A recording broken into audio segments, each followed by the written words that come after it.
What's up, little enzymes? Welcome back to Dacia's Digest. The topic of today's video is just give me my money.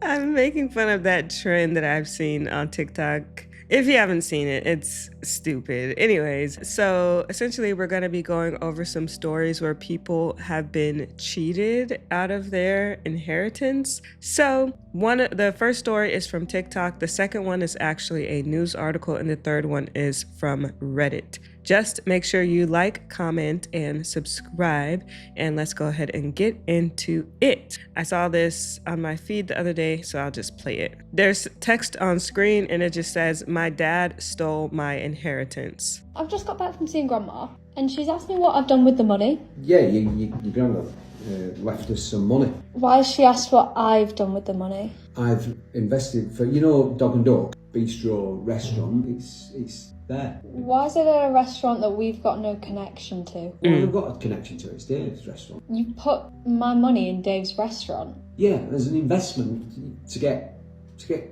us, to get you more money.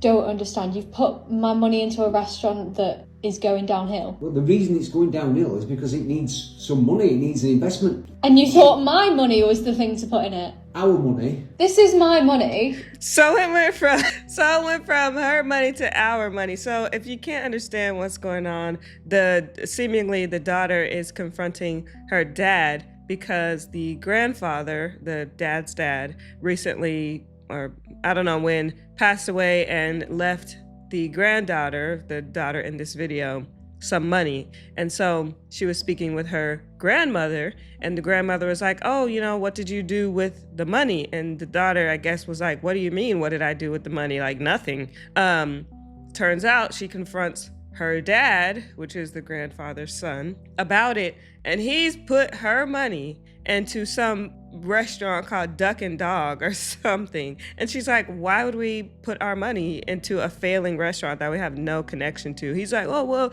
we need to put the money in. I mean, that's why it's failing, because it needs money." And she's like, "But that's my money." Then he starts switching it up, talking about it's our money. No, sir.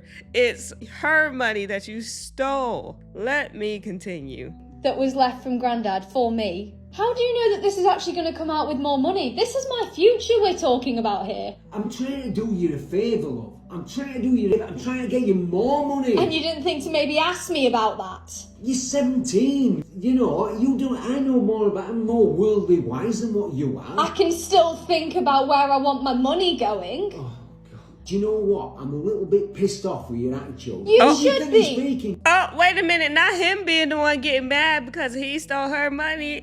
You should be pissed off with yourself. You've taken money from your dad, my granddad, that was left for me, for my future. My dad. This you was see, left for me. No, my dad.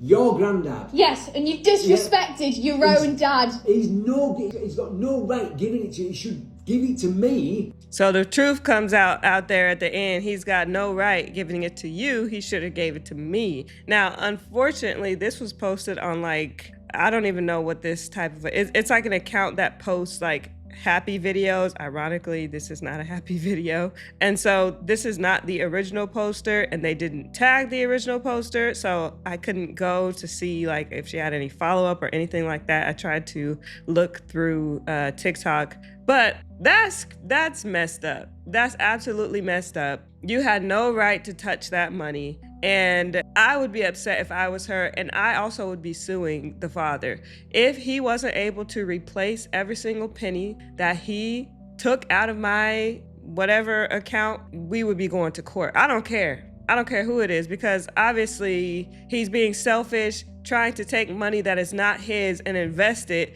making poor investments, which is probably why the grandfather didn't leave him anything in the first place, and then basically ruining the daughter's future that she had planned for herself. So just some of the comments under this video. Someone says, "This whole exchange is precisely why Granddad did not leave the money to his son." Another person, "Lawyer up, Sweet Pea, get that money back." That's exactly what I would be doing. Another person says, "The money is gone. Nobody invests in random restaurants." Right. Another person, a restaurant is a horrible investment. I would have to agree. No offense if someone out here is a restaurant owner, but if I had a choice, unless I really just had expendable income, I wouldn't run a restaurant like as a moneymaker. Unless I was really sure about it, but the restaurant industry is pretty cutthroat. Another person, the gaslighting is unbelievable. So sorry your own dad would do this to you. Another person quoted, he's got no right giving it to you. He should have gave it to me. End quote. That's the real reason he did it. Exactly.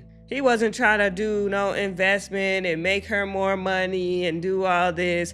And if that was the case, why didn't he consult with her before he did that so she could be clued in on what was happening with her money? No, sir, you're a criminal who stole from your own child. Now, the second story, actually, I'm going to do the article first. So I saw this article. This one is kind of like the reverse almost, where this anonymous person is upset that his parents are spending their money because the anonymous person is saying, oh, that's supposed to be my inheritance, and they're spending it. This was posted on dailymail.co.uk. I've been getting a lot of good stories from Daily Mail, so shoot, I might need to have a subscription or something. But this was posted back in March 2024.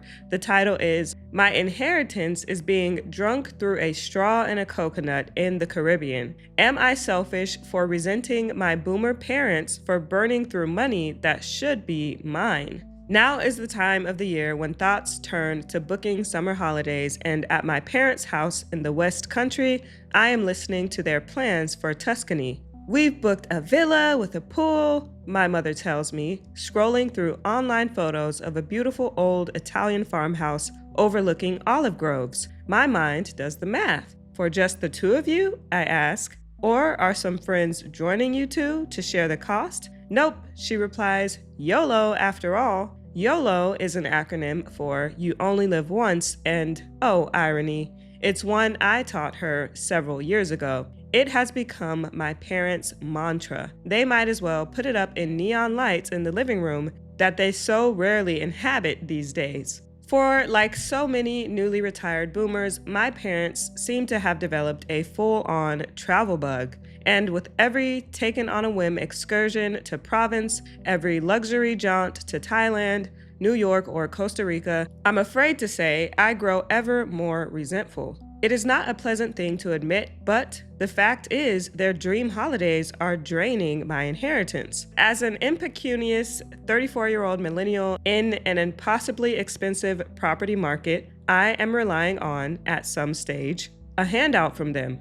But all I can see is my money receding into the distance on a long-haul trip to Bali. Okay, let me pause here. You already got the wrong impression because you're already referring to it as my money. Person, that money is not yours. Your parents worked hard all their lives to earn that money, and in their retirement years, they should be able to spend it as long as they're doing it wisely and it's not going to leave them in a bind or, later on in their years to where they're not going to have any money to live on. You should not be relying on your parents' money. That shouldn't even be a thing. Like, why would you be relying on that? You're only 34. You have plenty of time to make more money. Like, learn some skills, get a second job, start up a hustle. It's money to be made out here. Even in this poor economy, it's money to be made out here. I promise you. It's giving lazy. It's giving lazy. So they continue. With many of my friends in a similar position and the cost of living crisis still at full throttle, the question troubling us over the generational divide is this: who is being selfish? Us for wanting them to save their money so we can one day have it, or them for splurging it all so freely on themselves? At the start of their travel spree about 5 years ago, I loved the bravery and ambition of it. Growing up, we usually went to Devon or Cornwall once a year, but when there was just the two of them, my younger sister and I have long since flown the nest. They could afford to globetrot for a bit. Well, good for them, I thought. Let them, in their late 60s, have a couple of lovely holidays before settling into a cozy retirement at home. The problem was, it didn't stop at just 1 or 2. It didn't even stop at 3 or 4. 5 years in, my phone is flooded with photos of Thai fishing boats bobbing on aqua seas. Mom's friend moved there several years ago and she thought, why not visit? She spent 2 weeks driving around Thailand on the back of her friend's motorbike, going to bars, restaurants, and beaches like a 20-something backpacker. Then Dad, a man who used to be quite content to watch Rick Stein's cooking travelogues from the comfort of the sofa, took a sudden interest in Tokyo street food and Japanese night markets, which he obsessively researched on YouTube. Flights to Japan do not come cheap, this much I know. Nevertheless, he booked some. They have been to Ibiza, where they had spent much of their early 30s, to Madrid, my mom learned some Spanish on Duolingo for that, and many other gorgeous, warm, interesting places. What I'd imagined as a gap year between work and a UK-based retirement, largely pottering around at home, is fast becoming a gap decade. While their pensions are healthy, this level of travel is eating into their savings. Is it unbelievably awful to think of the money they spend on these trips as mine? Yes, it is. Yes, it's awful. It's terrible. That is not your money at all. I don't even know how you even came to that conclusion. They say, they had, after all, mentioned they divide an eventual sum between my sister and me, and I've been quietly counting on that to get a leg up. At 34, I'm still renting. Wait, hold on. You said they're in their late 60s. I'm assuming they mean that they were basically waiting on the parents to pass away and give them the inheritance or the estate or whatever. But if that's what you're waiting on, you're gonna be waiting at least 20 more years. They're only in their late 70s. They got a little ways to go. So what, you're gonna wait till you're in your late 50s to come up on some cash? Like, why don't you use those 20 years to build something, to work towards something, instead of just being lazy and waiting for your parents to give you a handout? That's crazy. This person, it sounds very entitled. They said, at 34, I am still renting and living hand to mouth. Unlike the boomers, my generation are more used to working freelance or making do with gig economy jobs than climbing the corporate ladder in a solid job for life. Soon, AI will come for the white-collar workers among us anyway. I know that when I finally get on the property ladder, I'm going to be in so much debt that there will be no way out without help. Sounds like they're just making excuses. So you chose to work freelance jobs and gig economy jobs. Nobody told you you had to do that. You could have just as easily gotten a solid corporate job, and no one's saying you have to stay there for life, but don't blame anyone else for your poor money choices. So they say, how can I ever settle down and give them grandchildren if there isn't any money in the pipeline to support them? Do they want to go on holiday more than they want me to be able to have and bring up children? I'm not alone in agonizing over where my parents' hard-earned money is going. According to a survey by an online wealth management advice firm called Money Farm, 2 in 5 adult children feel their blood boiling at the idea their parents are blowing through their inheritance on luxury holidays. What? Is that a real? So you mean 40% of adult children? What? I've never heard that. Among adult children aged between 35 and 50, 40% thought their parents should provide them with an inheritance, compared with 25% aged over 65. And 20% had already argued with them about what was going to be left. Most coldly, almost half of them wanted the money while their parents were still alive. Oh my goodness. Of course your parents are being selfish, says my friend Carrie, a 38-year-old interior designer in Edinburgh and mother to a 2-year-old. Her father passed away 6 years ago, at which point her mom realized, age 75, that she wanted another go at life. She now goes on dates, Carrie tells me, is less around for promised childcare, and has found Saga. It's obviously great that she's having a life after my dad, but I do think, must you really see India again? And is it even safe still to be skiing? She's 80 now, and she's had a whole happy life of travel already. She's had the marriage, the kids, and the house at a time when none of it cost anything like what it does now. And it's not just the inheritance I need. I need the childcare so I can actually work. I can't even afford to work. What? This has to be rage bait.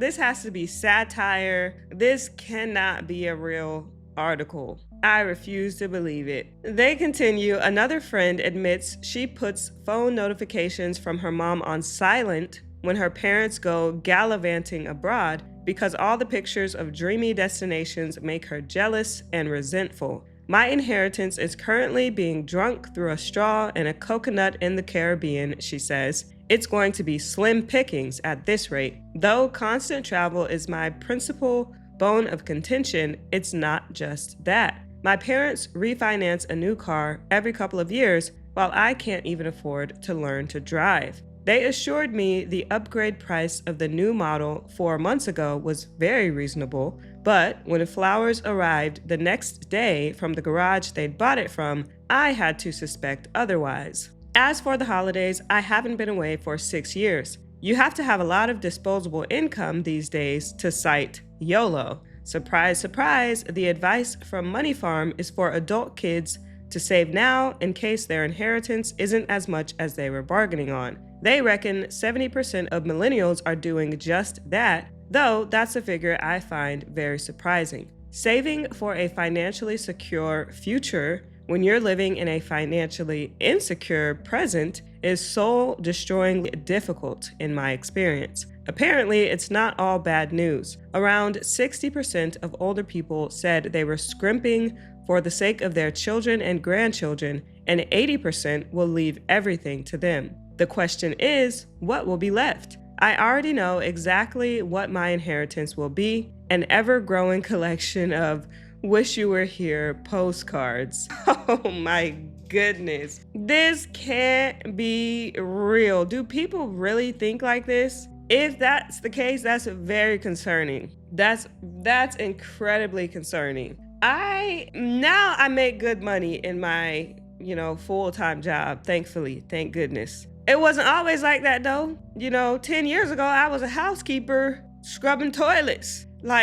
But I made a plan and I was hustling. I've never not been without multiple streams of income. I've always made a way. I've always made a way. I learned how to do hair from a very young age off of YouTube. I was doing hair for a while to make extra money. I was babysitting. When I was in high school, I sold candy that I bought from Sam's Club at a markup to make some profit. I'm always thinking of ways to make money. At one point, I had 2 jobs when I was really, right before I was a housekeeper. I had 2 jobs at the mall because I didn't have a car. So the mall was on the bus route and that's the only way. I don't understand the excuses that people come up with these days because I have been in a place where I was struggling. I was barely able to pay my rent. I literally would have $20 extra after all my bills are paid to do as play money. I didn't have anything. But some days, the rent would be late or this bill or that bill would be late. So I don't accept the excuses. I don't get the excuses. I don't get the entitlement. Anyway, child, let me look at some of these comments. The first person says, when my parents retired, my brother and I both told them that we didn't want their money. We wanted them to enjoy their retirement as much as possible, and we would support them if they ran out of money. When they passed on, we were both sad to receive our inheritances, sad that they hadn't enjoyed their lives more. I would give all that money back in a heartbeat if it meant that I could spend more time with them. See, this comment section is giving me some hope. Another girl says, my mother and father would take us on road trips and to a few amusement parks a year. Once they were empty nesters, they would take luxury trips with their friends and family at least twice a year. They both worked hard to provide for my siblings and myself that they deserved to enjoy themselves on vacations. It was their hard-earned money to spend as they pleased and not to worry about their grown children with family of their own. Exactly. Someone else says, I own my own home. However, I would give everything I own just to have my wonderful parents back in my life. How I miss them and their love. I wish they'd got to spend more of their money on themselves instead of our inheritance. Priorities and perspective are important. Someone says, it's not unrealistic for at least one of the two parents to survive their mid to late 80s. This will mean the child can expect to not get an inheritance for at least 15 years, as the parents are in their late 60s now. Plus, the parents also need to have money for the likely health expenses that show up as one gets older. The child is going to have to not rely on an inheritance to solve financial issues. Right. So pretty much the comments, I'm not seeing any comments that are agreeing with the original poster, which is great. I was getting a little bit worried, especially when they said 2 out of 5 grown adults are like just waiting in the wings for their parents' inheritance. What was it? 2 in 5 adult children feel their blood boiling at the idea their parents are blowing their inheritance on luxury holidays. That's just wild to me. I never in my life have until this story, I haven't even thought about inheritance. Like, that's never been a thing that I'm not expecting to get an inheritance at all. That's just crazy. And especially at 34 years old, this person is just putting their life on hold, expecting for an inheritance. And then the friend in the story saying that she needs childcare so she can work. Ma'am, that is your child. You're responsible for the childcare, not the grandparents. That should not be, the grandparents should be like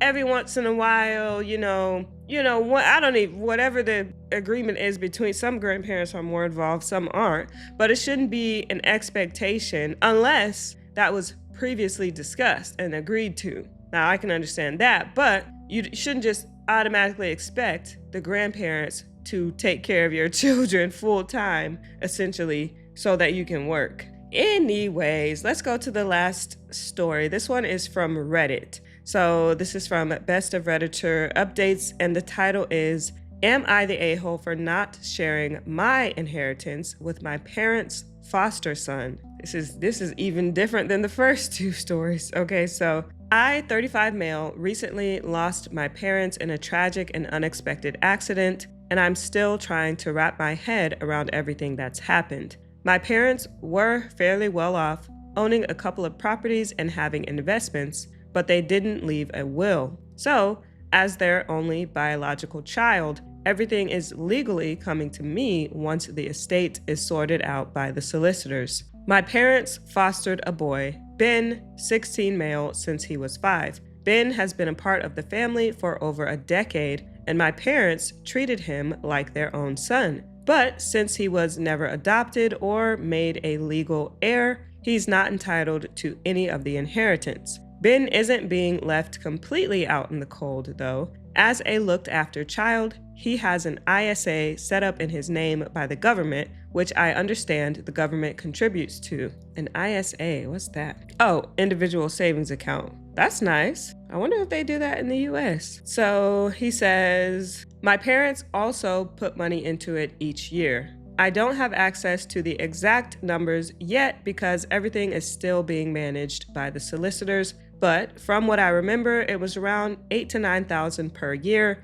This means Ben will have a decent amount of money when he turns 18, plus whatever support he gets from social services in the meantime. Here's where it gets complicated. My girlfriend has gotten quite close to Ben over the years, and she thinks I should share the inheritance with him. She argues that Ben has now lost 2 sets of parents, his biological ones, and now my parents, and that it would be the right thing to do. She feels that Ben deserves something more than just his ISA, especially since my parents considered him their son. I understand where she's coming from, and I feel for Ben. Losing my parents has been devastating, and I can't imagine what it's like for him to lose another set of parental figures. But at the same time, I'm not sure it's fair to expect me to give up a portion of my inheritance. This money could help secure my future, enable me to buy a home, invest, or start a family. I don't have access to the inheritance yet, but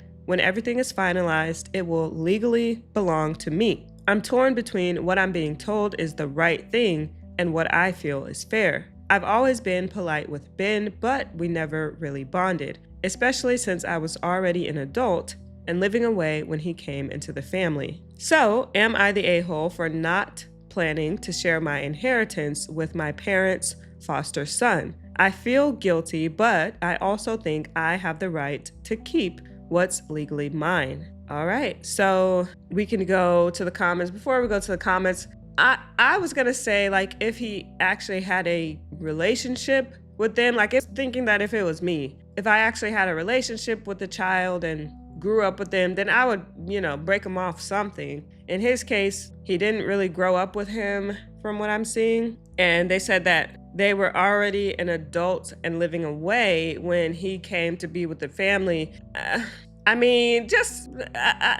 would kind of evaluate it based off of what I see in his ISA. If I feel that there was like a good chunk of change that could like carry him through the rest of his life, then I wouldn't worry about it. If I felt that, okay, maybe I can give him a percentage, definitely not half or anything like that, then yeah, maybe I would. At the same time, it's the parents' fault that they're even in this position, because if they were fostering him since 5 years old, why didn't they adopt him? It was 13 years that they had the opportunity to do that. Also, they never created a will. And if they were really that well off, I mean, they made a lot of decisions that kind of put everyone in a difficult spot. I think he doesn't really have to, but if it were me, I would just I would break him something off. Now, he says that they put into his ISA account around $8,000 to $9,000 per year. Let me calculate 8,000 times 13. That's $100K. Oh, he'll be fine.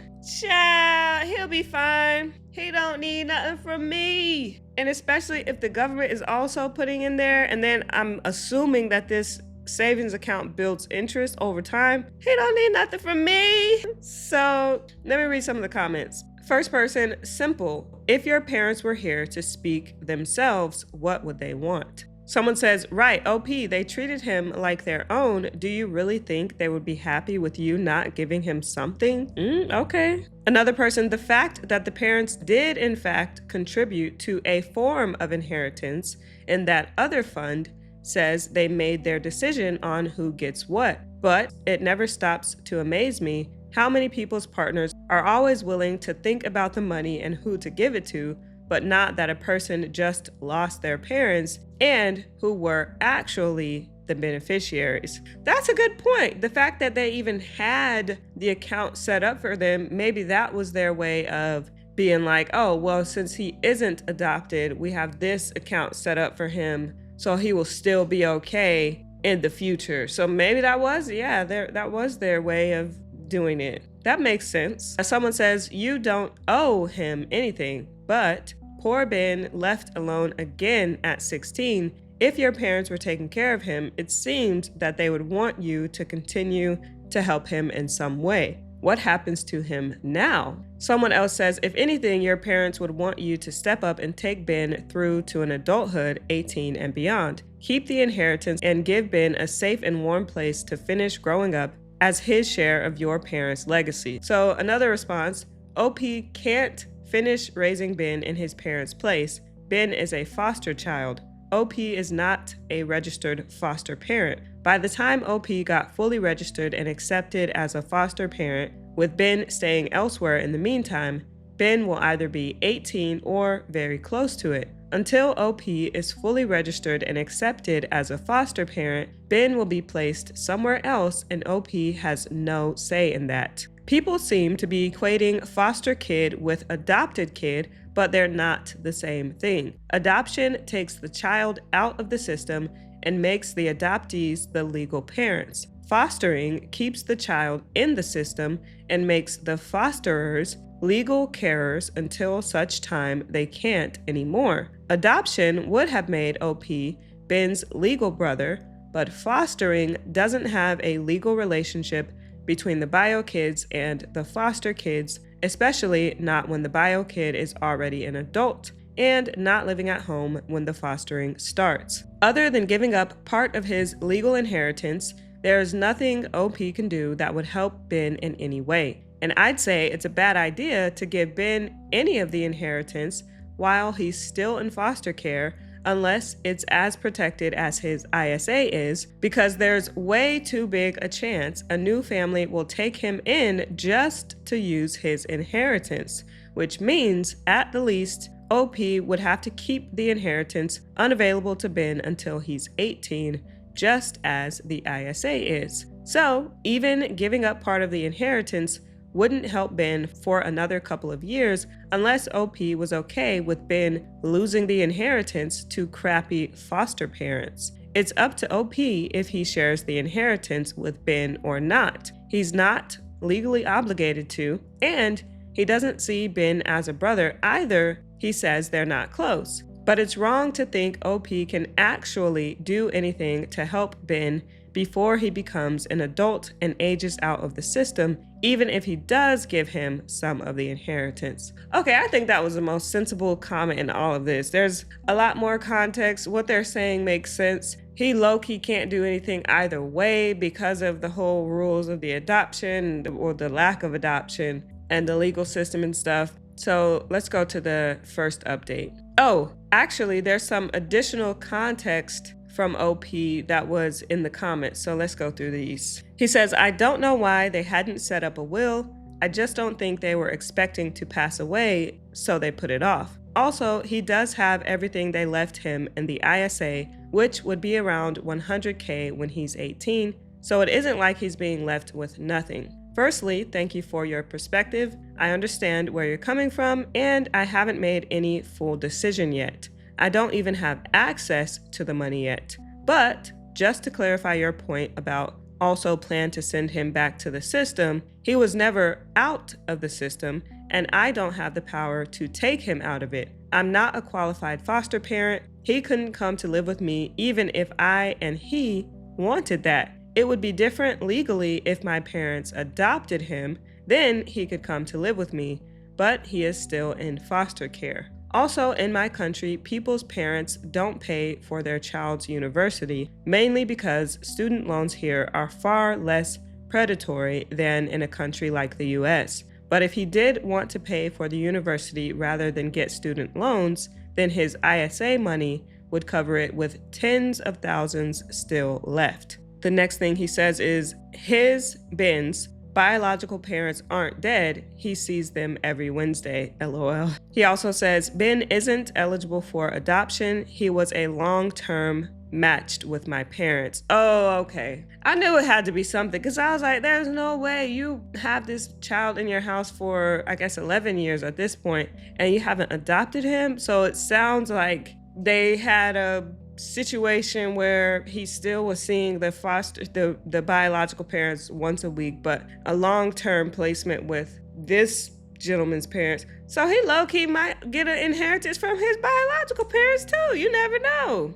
The next thing he says is they didn't have a will, but also every foster child is automatically set up an ISA here in England, which they get to have access to when they turn 18. Some money is put in it each week automatically by the government. My parents just added extra to it on top of what is already put in. He also says, no, Ben wasn't temporary. This is going to be kind of confusing to Americans reading this, but we have a different foster system over here in England. He was a long-term matched with my parents, which means he was a permanent member of the family. He wasn't ever going to be reunited with his biological parents, but he was not eligible to be adopted. Like I said, he was a long-term matched with them, which means he would have stayed with them until he was 18. Oh, that's interesting. That doesn't seem fair to the child. He also says, honestly, I don't know if they would have adopted him or not. My parents went purposefully into fostering rather than adoption, which would have been an option for them if they had wanted it. Also, even if I did choose to give him anything extra, he isn't being left with nothing. he will have around 100,000 pounds for himself in a few years' time, which is 4 times the average yearly wage where I live. Okay, and that's pretty much all the additional context that he gives. So let me go to the first update. He says, "Hey everyone, it's been a bit of a whirlwind since I first posted, and I wanted to come back with an update. I read through the comments and took a lot of what was said to heart, even the tough love. Some of you made me realize that I was focusing too much on what was legally mine and not enough on what my parents would have wanted and what Ben really needs right now. First, I want to clarify something that I've been thinking about a lot. My parents were amazing people and they took Ben in because they wanted to give him a stable, loving home. Even though they didn't adopt him, they treated him as their son. So I've been asking myself, if they were here, what would they want me to do? I had a long talk with my girlfriend who's been a rock through all of this. She's been a lot more involved with Ben, and she helped me see things from a different perspective. I also spoke to the solicitors to get a clearer picture of what my parents had set up for Ben through his ISA and any other resources. After all of this, I've decided that I will continue contributing to Ben's ISA until he turns 18, just like my parents did. But more importantly, I've also set aside a portion of the inheritance in a trust for him.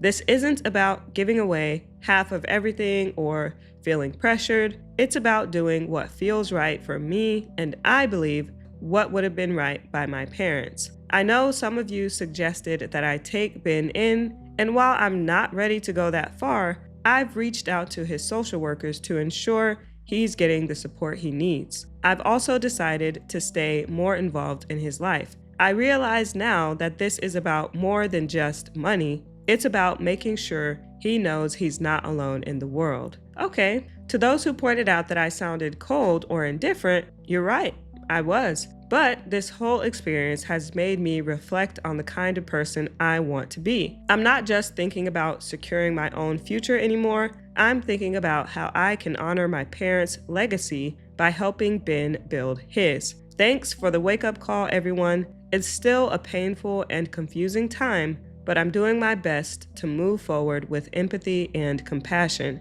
If there's one thing I've learned from all of this, it's that family isn't just about blood. It's about showing up for the people who need you, especially when it's hard. Take care, and thanks again for your advice and support." Okay, I think that ended great. He did pretty much what I would probably do. I would feel like an a-hole if I just didn't give him anything, especially given the details of like he couldn't have even been adopted. And to me, it also does depend on how much is in the inheritance versus how much Ben already has. But I do like the idea of just going ahead to continue contributing to the ISA, and then after and already setting aside a portion. I'm assuming he has enough to where he could just comfortably set aside a portion. I'll break him off a little something. As some people mentioned, he almost halfway lost his biological parents, and then he lost the people who raised him for his formative years pretty much. So I like the idea that OP had, so I think that ended well. All right, so this will be the last read of today's video. It is going to be the palette cleanser. So just a quick reminder to like, comment, and subscribe. And let me read this really quick. This is from the r/petty revenge subreddit. It says, "I caused food stealing coworker to puke all over himself." Oh Lord. "I worked in a small business. Max 10 people were in the office at the same time. So when someone is stealing food from the fridge, people notice it fairly quickly. However, this was the owner's son. Now, the owner was known for nicking food, but he would at least pay you back sometimes. His son, about 20 at the time, did not and was also an a-hole about it, and most of the people were getting fed up. So one day I brought coloring liquid from home, which my wife used to make blue treats for our kids. He was always stealing my dairy products, and I thought the blue would make it less appealing. I almost forgot about it until a coworker was fuming that someone had eaten almost all of her cottage cheese and that she didn't have enough for herself. So I asked her if she was willing to sacrifice what was left, sprinkled a few blue drops in there, went to the culprit and said, "Dude, were you eating this? It's gone bad. You can't eat this. How did you not notice?" I could hardly finish my sentence as he threw up all over his desk and himself violently for all to see. The blue spots in the leftovers I showed him did look rather dramatic. I think that's a great petty revenge because he didn't actually manipulate the food or anything else. He just pretended that something was wrong with it, and dude got he shouldn't have been eating people's food, so that was his fault. So thank you guys so much for watching. I will see you in the next video.